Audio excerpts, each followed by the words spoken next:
So a lot of people are rewinding now on 2018, to put some measurement on their year to see if it was a good year or a bad year.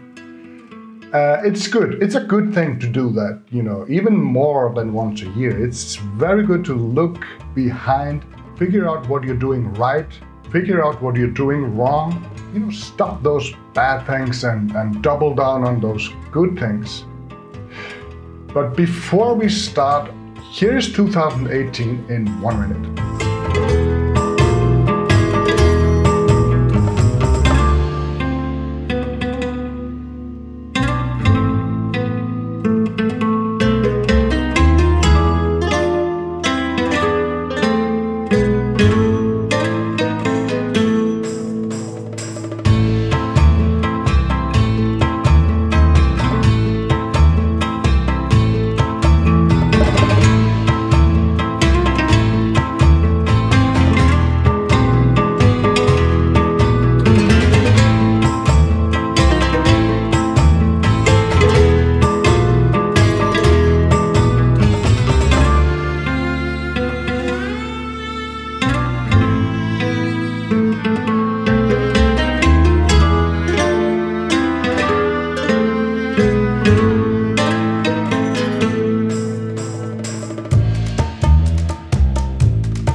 But as a photography channel, primarily, I should start with photos.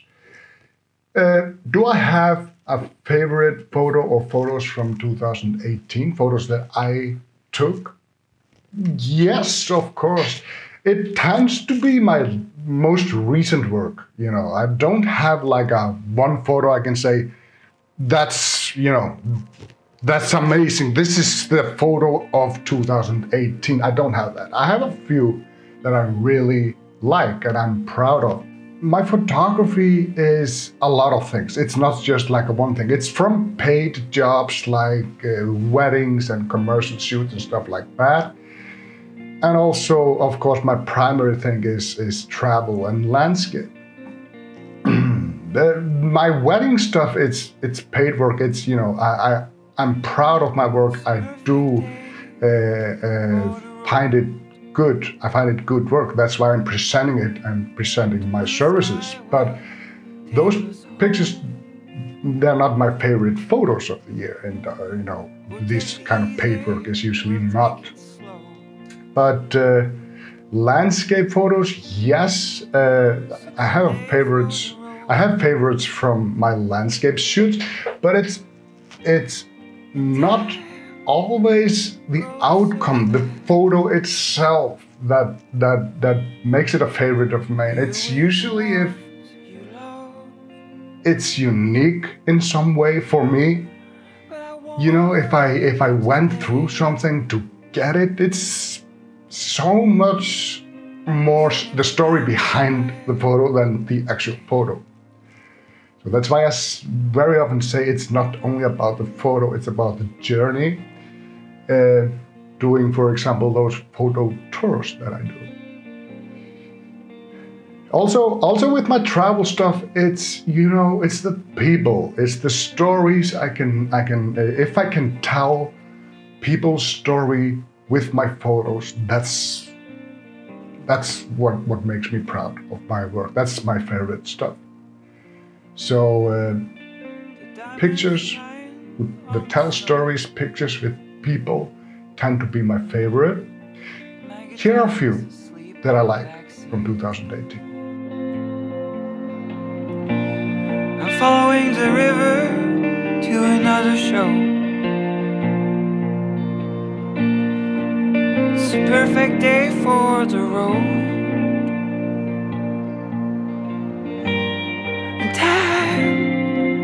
Goes so fast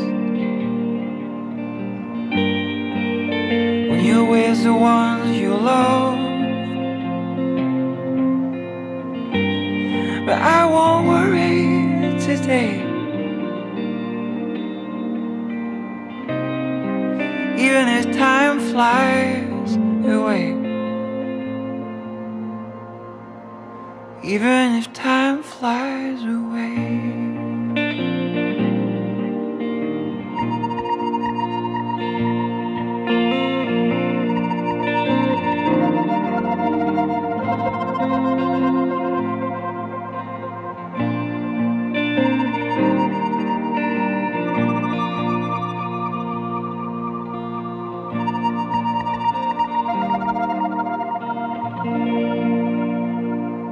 By the way, I am making a new website. Well, it's finished, or it's never finished. It's endless, but it's good enough to be ready. So when you see this video, it should be up.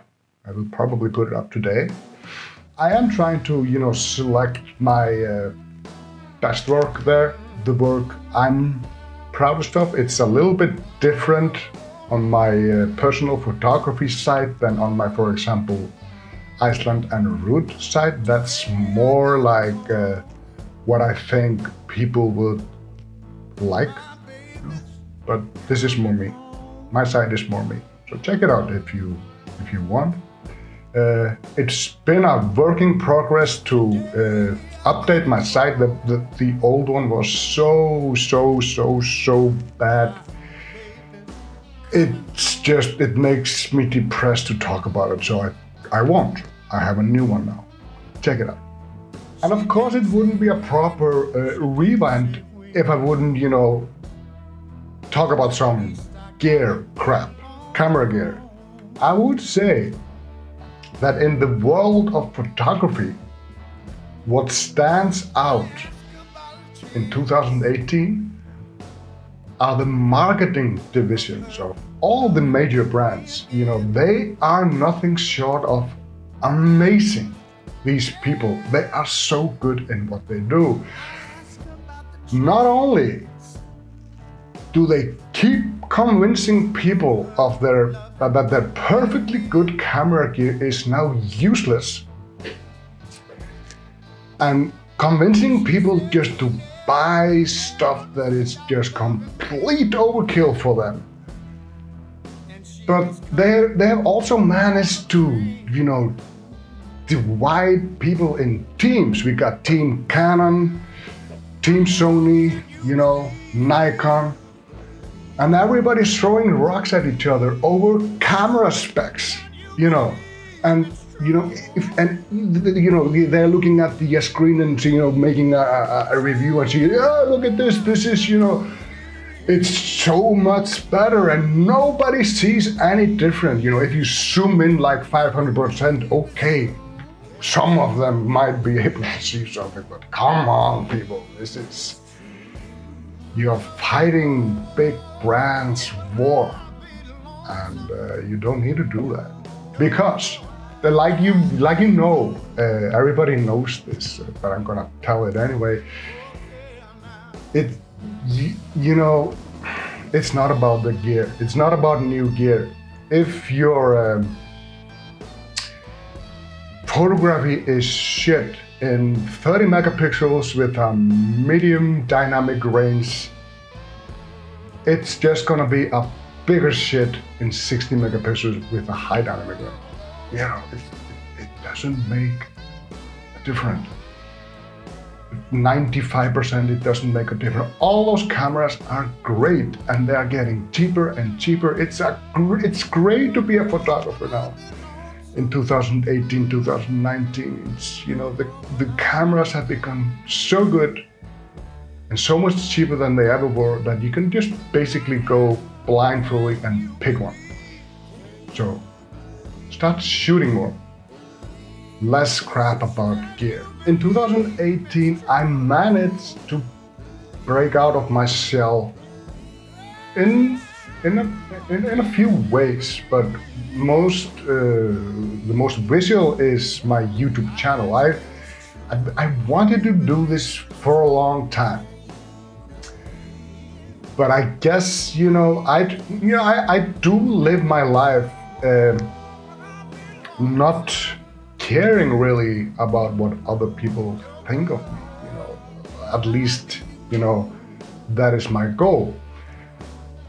But of course I do, like anybody else. It's there's always like it always sneaks up on you, and for me it was this, to be in front of the camera. English is not my language. It's there's a lot of things that I was wondering about, and I just didn't want to make shit videos. That's that was my main reason. I just didn't want to make shit videos, but I did want to learn how to make good ones. So how do you do that? You do it. That's the only way. You have to do it, and that's what I am doing. And yes, I do think that it has improved since I started. And basically that was my goal.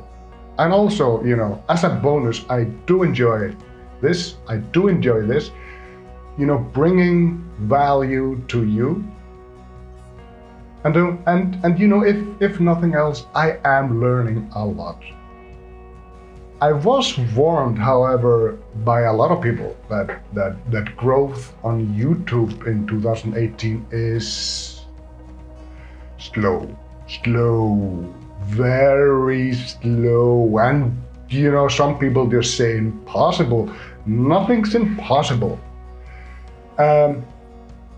It's not going to get any easier if this Article 13 business with the EU, gets confirmed. I'm just hoping that, but, adapt. The market will adapt to it. I'm not too concerned about it. If, I don't get, a big subscriber count on YouTube, that's okay. It's fine.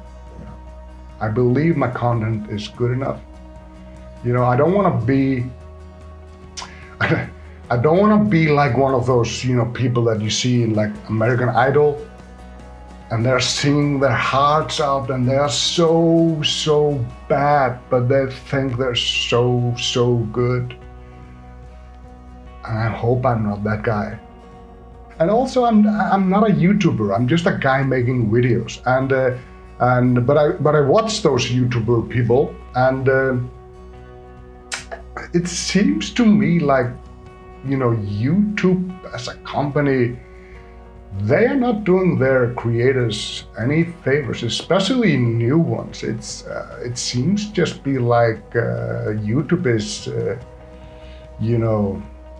about a elite of a very few.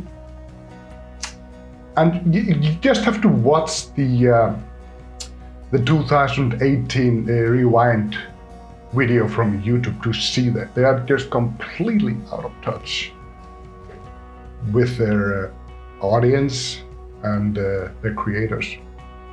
But I'm not gonna get into YouTube politics. There's enough people doing that.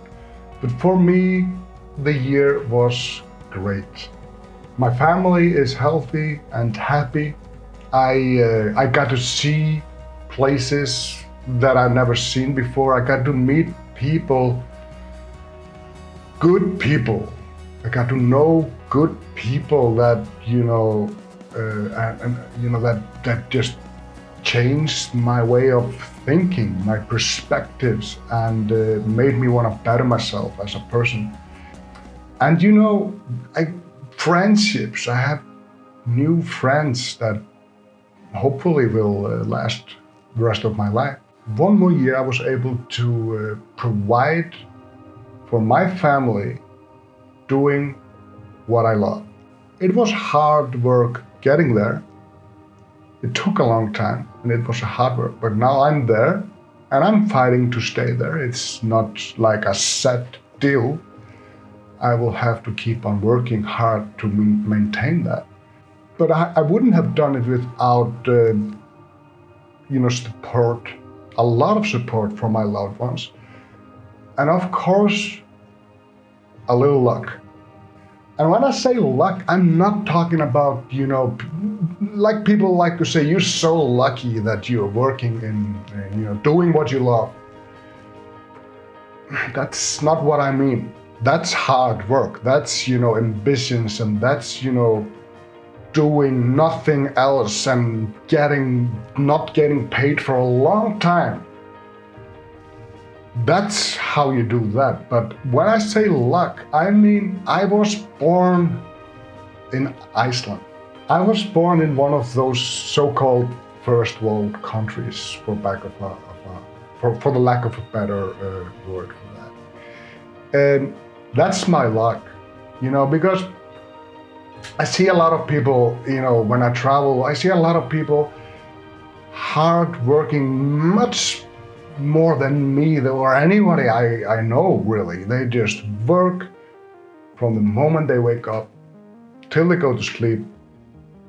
From there, and they start doing that when they are kids. The thing is, over there, in the less fortunate areas, you're born into a class. You're poor, you're born poor, and you will be poor, and your children will probably be poor too. It doesn't matter, it's not like a decision. I'm gonna make a life-changing decision now. I'm just gonna work hard and do something, and that's not an option for those people. That's just like they have to do it anyway to eat. So be grateful for what you have on this new year. Try to give a little back if you can. At least that's what I'm going to do. So yes, I am lucky to be able to support my family doing what I love. And I am very, very grateful for that. I hope you had an amazing year. And I hope 2019 will be even better for you. And may all your dreams come true. And I do want to thank you for taking the time to watch my videos. And if you're liking, sharing, subscribing, I really appreciate it. Thank you, and I'll see you in 2019.